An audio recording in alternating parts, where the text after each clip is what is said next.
Assalamualaikum warahmatullahi wabarakatuh. Sahabat beriman yang dirahmati Allah, pada kesempatan kali ini kita akan mengisahkan cerita yang dikutip dari riwayat Tirmidzi tentang bidadari paling cantik di surga.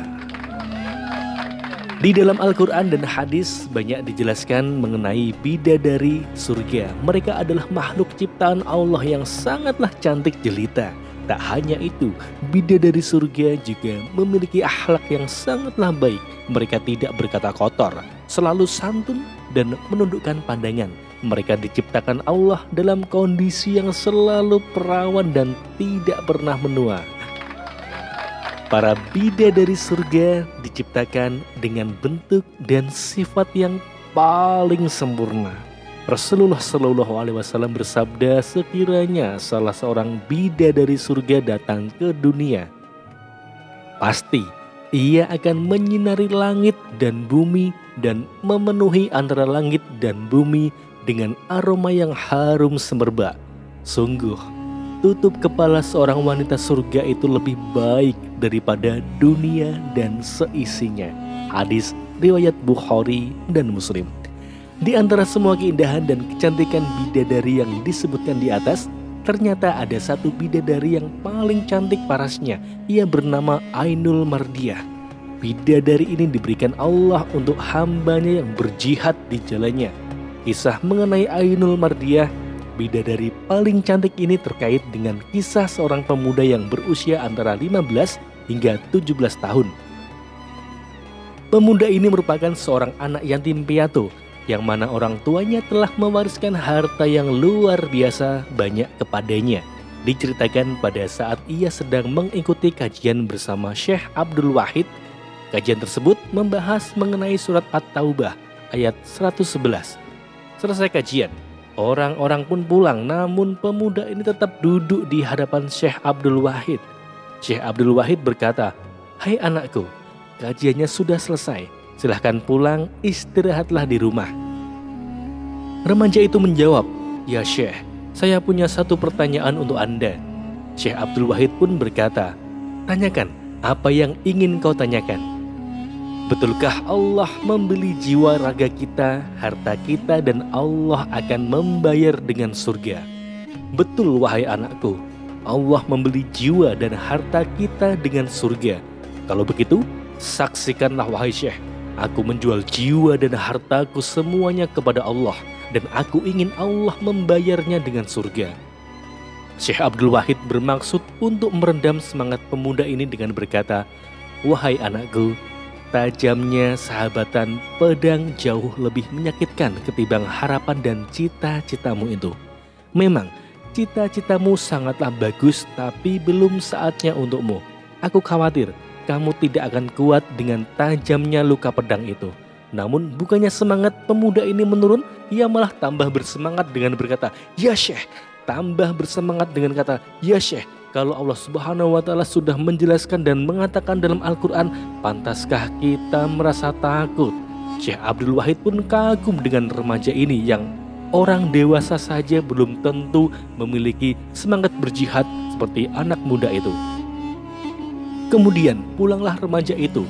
Di hari lain tibalah saat pasukan kaum muslimin dari Syam berangkat untuk berperang melawan Romawi. Pasukan muslimin dihimbau untuk berkumpul, dan yang pertama datang adalah seorang anak remaja yang telah bersaksi kepada Syekh Abdul Wahid. Ia datang dengan menggendong sebuah karung. "Masya Allah, apa yang kau bawa wahai anakku?" kata Syekh Abdul Wahid. "Assalamualaikum ya Syekh. Sebagaimana sudah aku katakan kemarin, kalau aku akan menjual jiwa dan hartaku kepada Allah, dan aku ingin Allah membayarnya dengan surga. Dan ini semua harta yang saya punya, warisan dari kedua orang tuaku." Syekh Abdul Wahid pun terkejut dan berkata, "Kamu bawa semua?" "Iya, kenapa kamu tidak sisakan di rumah?" "Aku tidak mau kembali ke rumah, aku ingin langsung ke surga," kata remaja itu. Masya Allah, melihat tekad remaja tersebut, Syekh Abdul Wahid pun menangis. Singkat cerita, pasukan berangkat untuk melawan tentara Romawi. Sepanjang perjalanan, pada siang hari, remaja ini tilawah, membaca Al-Quran, mengulang-ulang hafalan, dan berkhidmat kepada para mujahidin. Dia membantu menyiapkan makanan, mencuci pakaian para mujahidin lainnya, dan pada malam harinya dia bermunajat kepada Allah Subhanahu wa Ta'ala. Suatu ketika, saat remaja ini merasa lelah, dia pun tertidur pada siang harinya. Dalam tidurnya, dia bermimpi bertemu dengan seorang laki-laki yang menyuruhnya pergi menemui Ainul Mardiyah. Laki-laki itu berkata, "Mari aku pertemukan kau dengan Ainul Mardiyah." Diberi tangan, dia diantarkan ke sebuah kebun yang sangatlah indah, penuh dengan wanita cantik jelita, dan belum pernah melihat kecantikan seperti itu di muka bumi. Saat mereka melihat kedatangannya, wanita itu berkata, "Ini adalah suami Ainul Mardiyah." Remaja ini pun bertanya, "Apakah ada di antara kalian Ainul Mardiyah?" Mereka berkata, "Kami semua ini adalah pelayan dan pembantu dari Ainul Mardiyah. Silahkan engkau berjalan terus ke depan." Remaja ini pun kemudian bertemu dengan dua kebun yang sangatlah indah, dibesarkan oleh sungai yang isinya adalah air, yang satu susu dan yang satu adalah madu, dengan rasa yang tidak berubah. Di situ ada bidadari yang lebih cantik dari yang sebelumnya.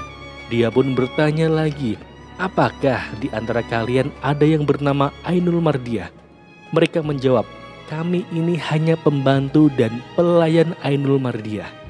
Di kebun berikutnya, dia bertemu dengan sungai yang isinya anggur yang tidak berubah airnya, dan di tepinya ada sekelompok bidadari yang kecantikannya berkali-kali lipat dibandingkan yang sebelumnya. Lalu dia bertanya lagi dan mendapatkan jawaban yang sama, "Kami ini hanya pembantu dari pelayan Ainul Mardiyah." Hingga akhirnya remaja ini sampai di sebuah kemah yang terbuat dari intan dan permata, dengan seorang bidadari yang sangatlah cantik di pintunya. Kupikir dia adalah Ainul Mardiyah, tetapi ternyata bukan. Bidadari itu berkata, "Wahai Ainul Mardiyah, suami Anda telah datang." Maka keluarlah Ainul Mardiyah. Cahaya terpancar dari dalam kemah, membuat mata remaja ini terbelalak. Aroma tubuhnya harum luar biasa, dan kehadirannya membuat remaja itu serasa terbang. Ia kemudian bertanya, "Apakah engkau Ainul Mardiyah?" Bidadari itu berkata, "Ya, aku Ainul Mardiyah. Selamat datang, wahai kekasih Allah. Sungguh sebentar lagi engkau akan datang ke surga." Remaja itu bermaksud memeluknya, tapi Ainul Mardiyah berkata, "Aku belum halal untukmu. Engkau masih terikat dengan kehidupan dunia, dan saat ini engkau berpuasa, namun sebentar lagi saat adzan tiba, kita bisa berbuka bersama." Pemuda itu terbangun dengan menyebut nama Ainul Mardiyah. Dia baru saja mengalami mimpi yang menakjubkan. Ketika bercerita kepada Syekh Abdul Wahid mengenai mimpinya, tiba-tiba ada segerombolan prajurit musuh yang menyerang pemuda itu pun bangkit dan berkata, "Izinkan saya berada di barisan depan di berhadapan dengan tentara Romawi." Melihat semangatnya, Syekh Abdul Wahid berkata, "Bismillah, kami bersyukur kepada Allah, perang kami menangkan." Namun mereka kehilangan jejak pemuda ini. Syekh Abdul Wahid pun mencium aroma wangi yang membimbing mereka menemukan jasad pemuda tadi, tergeletak dengan penuh luka. Remaja itu telah meninggal sebagai syuhada, tepat saat waktu berbuka puasa dalam keadaan masih berpuasa. Semoga kisah ini bermanfaat. Wassalamualaikum warahmatullahi wabarakatuh.